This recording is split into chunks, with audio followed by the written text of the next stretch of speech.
अस्मिता बालगावकर आपणा सर्वांचं आजच्या या छोट्याशा प्रेस मीटमध्ये हार्दिक स्वागत करते।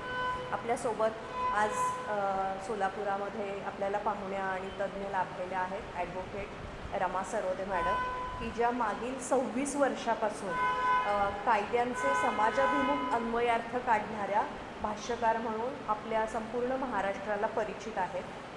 IPS दर्जाच्या पोलीस अधिकाऱ्यांपासून ते ग्रामीण पोलिसांपर्यंत, तसेच IAS अधिकाऱ्यांपासून ग्रामसेवकांपर्यंत अशा सर्व स्तरांमध्ये त्यांनी कायदेविषयक प्रशिक्षण देण्यासाठी त्यांचा अगदी हातखंड आहे।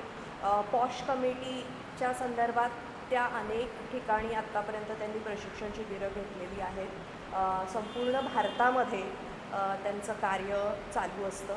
तर अशा तज्ज्ञ आज आपल्याला इथे लाभलेल्या आहेत। तर महाराष्ट्रात सध्या महिलांच्या शोषणांच्या घटनांमध्ये इतकी प्रचंड वाढ होती आहे, तर या संदर्भामध्ये या घटनांबद्दल त्यांना आपल्याशी संवाद साधायचा आहे आणि आपल्या सर्व पत्रकारांसोबत एक मुक्त संवाद साधण्यासाठी म्हणून त्या आज इथे उपस्थित झालेल्या आहेत। तर मी आपणा सर्वांचं आणि रमाताईंचं हार्दिक स्वागत करते आणि त्यांनी आजच्या या आपल्या पत्रकार संवादामधील त्यांच्या वक्तव्याला सुरुवात करावी अशी मी त्यांना विनंती करते। धन्यवाद। मुळात आपल्याकडे जे आत्ता खरात प्रकरण झालेलं आहे, तर त्याचे जे वेगवेगळे पैलू आहेत ना, आणि जी माध्यमातून विशेषतः सोशल माध्यमातून जी चर्चा चालू आहे किंवा लोकांचं एकंदरीत पाहण्याचा जो दृष्टिकोन आहे, कायद्याच्या चौकटीतून बघायचं असेल तर अजून काय करण्याची गरज आहे, तर ह्या सगळ्यावरती मला वाटतं विचार एक तर झाला पाहिजे। हे जे भोंदूगिरी करणारे बाबा जे आहेत ते खूप वाढत चाललेले आहेत आणि ते वेगवेगळ्या प्रकारे शोषण करताना दिसत आहेत। आता खरातांचं प्रकरण जर आपण बघितलं तर त्यांनी महिलांना ज्या पद्धतीने सेडेटिव्स दिले किंवा कुठलं तरी पेय दिलं, त्यांना अशा अवस्थेत नेलं की त्यांना काही समजत नव्हतं आणि मग त्यांचं जे लैंगिक शोषण झालं, तर ते व्हिडिओ व्हायरल होण्यापासून म्हणजे ते व्हिडिओ व्हायरल करणं हाही एक गुन्हा आहे, कारण का एकतर त्यांच्या प्रायव्हसीचा कुठलाही आपण विचार केला नाही। दुसरं, आम्हाला असं कळलं की काही जणांनी आम्हाला असं सांगितलं की लोक मागतायत आम्हाला ते व्हिडिओ प्लीज पाठवा, आम्हाला बघायचं आहे। म्हणजे दुसऱ्यांच्या लाचारीचा किंवा दुसऱ्यांवरती होणाऱ्या अन्यायाचा एक आनंद आपण घेतोय, ज्याला कायद्यात वोयरिझम म्हणतात, की त्यांना ते काहीतरी त्यांच्या परवानगीशिवाय जेव्हा आपण हे असे व्हिडिओज वगैरे बघतो की जिथे त्या नग्न आहेत किंवा अशा परिस्थितीत आहेत की त्यांना समजत नाही आहे काय चालू आहे त्यांच्याबरोबर आणि त्यांचं शोषण होत आहे, तर तोही एक गुन्हा आहे आणि हे होताना दिसतं आहे आपल्याकडे। आणि मग ते बघितल्यानंतर लोकांचं जे एक मत झालेलं आहे किंवा सोशल मीडियावरती जे वक्तव्य आहे ते अजून भयानक आहे, कारण का त्यांना असं वाटतं आहे की महिलांना त्याच्यामधनं एक आनंद मिळतो आहे, महिलांना त्याच्यामधनं एक प्लेजर मिळतं आहे आणि म्हणून आता त्या म्हणजे जणू काही त्या ढोंग करत आहेत की त्यांच्यावरती शोषण झालं आहे। अशा पद्धतीचं वक्तव्य जे होतं आहे ते अजूनही त्या महिलांना विक्टिमाइज करणारं आहे। आता कुठलीच महिला आनंदाने लैंगिक छळ करून घेणार नाही।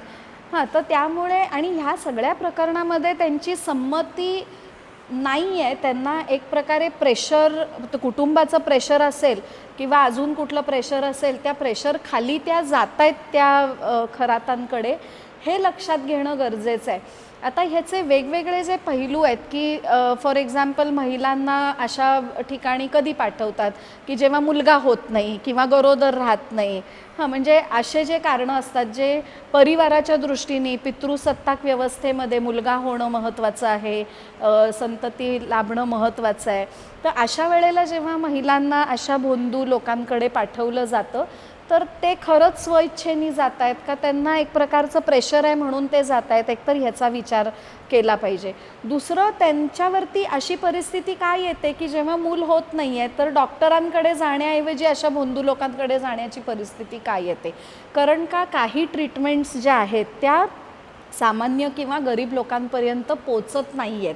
आणि त्याच्यातला जो एक अंधश्रद्धेचा भाग आहे की त्यांना असं वाटतं की असं काही केलं, अशा कुठल्या बाबाकडे गेलं की आपल्याला जे पाहिजे ते मिळणार आहे. तर ह्याच्यामध्ये जो एक आपल्या संविधानामध्ये सायंटिफिक टेम्परामेंट असला पाहिजे हा जो भाग लिहिलेला आहे, आणि तो सायंटिफिक टेम्परामेंट आणण्यासाठी काय म्हणतात की मार्गदर्शक तत्त्व म्हणून ते आपण त्याच्याकडे बघितलं पाहिजे. म्हणजे मग ती जबाबदारी सरकारची आहे की सायंटिफिक टेम्परामेंट आपल्या नागरिकांमध्ये कसं येईल, आपण ते कशा पद्धतीने आणू शकू. तर तो भागच पूर्ण मिसिंग आहे. म्हणजे आपण शाळेपासून अगदी मोठे होस्तोवर हा भाग जो महत्त्वाचा आहे सायंटिफिक टेम्परामेंटचा हा शिकवलाच जात नाही, ह्याच्याबद्दल कुठलीच चर्चा होत नाही. मग आता कुठेतरी संगमनेरला कुठला तरी एक बाबा येतो की कुठल्या तर तोंडातून असे आवाज काढतो आणि म्हणतो की कॅन्सर बरा झाला, हा रोग बरा झाला. असं जर होत असेल तर मग वैद्यकीय ह्याच्यामध्ये एवढी काय म्हणतात रिसर्च करायची काय गरज आहे, टेक्नॉलॉजी वापरायची काय गरज आहे जर कुठल्या बाबांनी आवाज काढून जर कॅन्सरसारखे रोग बरे केले तर. तर आरोग्य सेवा ही सामान्य लोकांपर्यंत कशी पोचेल हा एक मूलभूत हक्क म्हणून हे त्यांच्यापर्यंत कशी पोचेल, जोपर्यंत ह्याचा विचार सरकार करणार नाहीत तोपर्यंत खरातसारखे किंवा तो संगमनेरचे जे बाबा आहेत त्यांच्यासारखी लोकं वाढत जाणार आहेत. आणि त्याच्यामधनं जे प्रश्न निर्माण होतात ते सामाजिक प्रश्न असतात, ते कोणाचं तरी आयुष्य पूर्ण उद्ध्वस्त करणारे असतात. मग अशा केसेसमध्ये आपण बघतो की बायका पुढे येत नाहीत बोलायला. त्या येत नाहीत कारण का त्यांच्या चारित्र्यावरती प्रश्न उभे राहतात. म्हणजे आत्ता जसं म्हणजे सोशल मीडियामध्ये जे बोललं जातं की त्यांना एक त्याच्यातून प्लेजर मिळत होता, त्यांचा व्हिडिओ बघा, त्यांना ते आवडत होतं. मग असं जर कोणी बोलत असेल तर ती महिला का पुढे येईल हे म्हणायला की माझ्यावरती अत्याचार झाला, माझ्यावरती लैंगिक शोषण झालं, ती घाबरणार. त्यामुळे सपोर्ट सिस्टम तिने बोललं पाहिजे, अशा गुन्हेगारांना शिक्षा झाली पाहिजे. ह्या दृष्टिकोनातून तो सपोर्ट सिस्टम असेल किंवा कायद्याचा सपोर्ट असेल तो जास्ती बळकट करण्याची गरज आहे. आता आपल्याकडे महिला ह्याहीसाठी बोलत नाहीत कारण का हे प्रकरण आजचं नाही आहे, हे 20 वर्षापूर्वीचं प्रकरण आहे. आणि 20 वर्षात त्या महिला त्यांच्या आयुष्यात कुठेतरी पुढे गेलेल्या आहेत. आधी लग्न झालं नसेल, आता लग्न झालं असेल, आधी मुलं झाली नसतील, आता झाली असतील, आणि त्यांच्यासमोर आत्ताचं आयुष्य कसं जगायचं हा प्रश्न असताना त्यांचे जर व्हिडिओ सर्क्युलेट होणार असतील, त्यांची जर नावं पुढे येणार असतील, त्यांच्या राईट ऑफ प्रायव्हसीचा कोणताच विचार होणार नसेल तर तक्रार करणाऱ्या महिला पुढे येणार नाहीत. त्यामुळे आपल्याकडे विक्टिम प्रोटेक्शन किंवा त्यांच्याबरोबर जे घडलं त्याच्यासाठी असलेले जे साक्षीदार आहेत त्यांना प्रोटेक्ट करणं ह्याच्याबद्दल कायद्यात काहीच तरतूद नाही आहे. आणि ती तरतूद नसल्यामुळे पण ते घाबरतात. दुसरं आहे की अशा लोकांच्या अवतीभोवती ते कोणाला बघतायत, तर राजकारणी लोकांना बघतायत जे पॉवरफुल आहेत. हां, तर त्यांना ते तिथे बघतायत. मग त्यांना विचार येतो की अरे ह्या माणसाच्या मागे कोण लोक आहेत, मग आपण तिथे कुठे उभे राहणार आहोत, आपण किती लढा देणार आहोत, आपली ताकद काय आहे ती लढा देण्याची, आपण तिथे टिकणार आहोत का. असे असंख्य प्रश्न जे आहेत ते त्यांच्या मनात येणं हे स्वाभाविक आहे आणि म्हणून पण ते बोलत नाहीत. तुम्हाला जर आधीचे काही प्रकरण आठवत असतील, आसाराम बापूची केस असेल किंवा राम रहीमची केस असेल, तर बऱ्याच महिला ज्या बोलल्या त्या गोपनीयता बाळगून बोलल्या. त्या म्हणाले की इतक्या वर्षापूर्वी घडलेली घटना आहे तर आम्ही आमचं नाव पुढे येऊ देणार नाही, आमचा फोटो कुठेही तुम्ही आणू नका, आम्ही हे सगळं गोपनीय ठेवतो आणि आमच्याबरोबर काय झालं हे तुम्हाला सांगतो.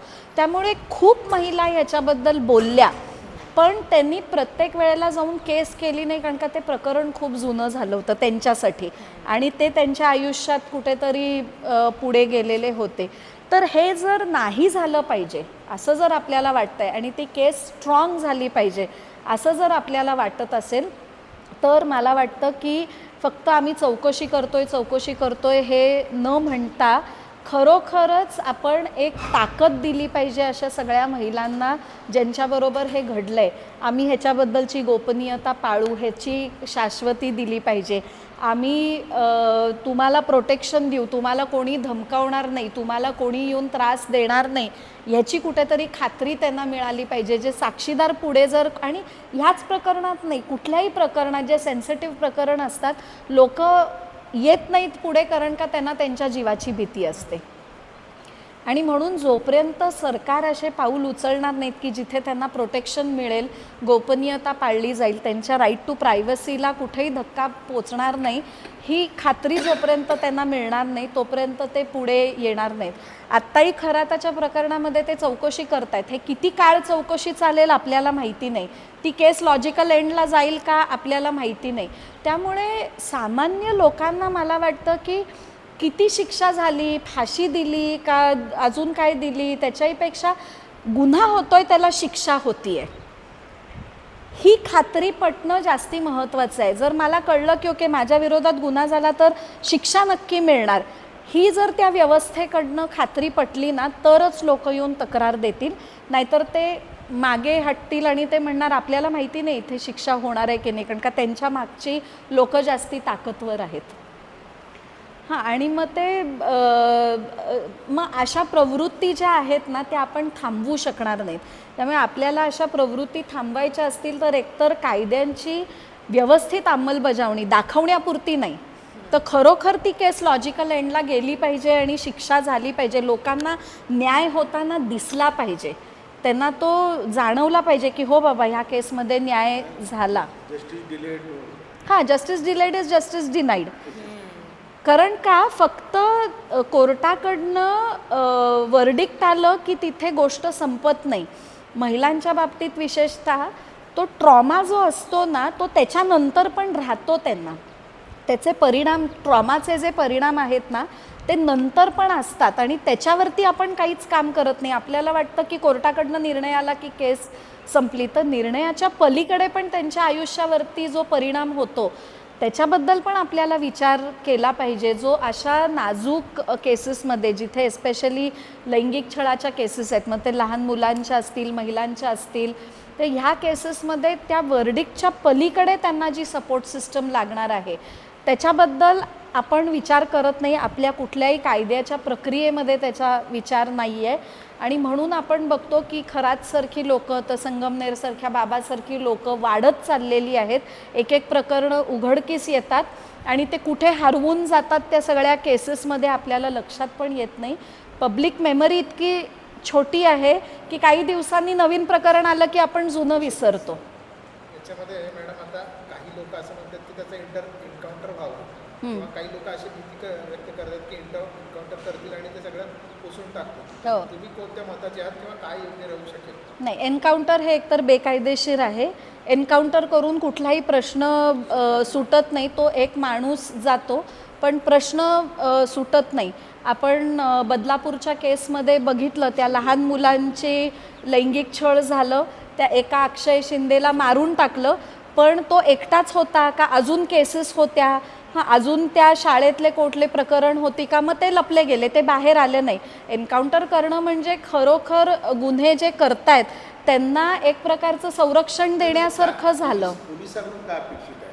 आता रोज त्याच्यावर रोज त्याला हे चालू आहे, पोलीस कोठडी आहे, रोज नवीन प्रकारे निघाले. हां, कुठं वेग यावा जेणेकरून नाही, आता पोलिसांची चौकशी जी आहे ती एक मर्यादित काळात संपवली पाहिजे. इतकं त्यांनी त्याच्यावरती फोकस करून ती संपवली पाहिजे. कोर्टात केस गेल्यानंतर एका मर्यादित काळात आपण ते प्रकरण संपवलं पाहिजे, ते लावून धरलं पाहिजे आणि ते संपवलं पाहिजे. आपण जर वर्षोनवर्ष एकच केस चालवत बसलो तर मग शिक्षा होणं कठीण आहे. तोपर्यंत पुराव्यांचं काय होईल, पुरावे नष्ट करतील का, येतील का लोक पुढे साक्षीदार म्हणून, हे सगळे मग प्रश्न उपस्थित होतात.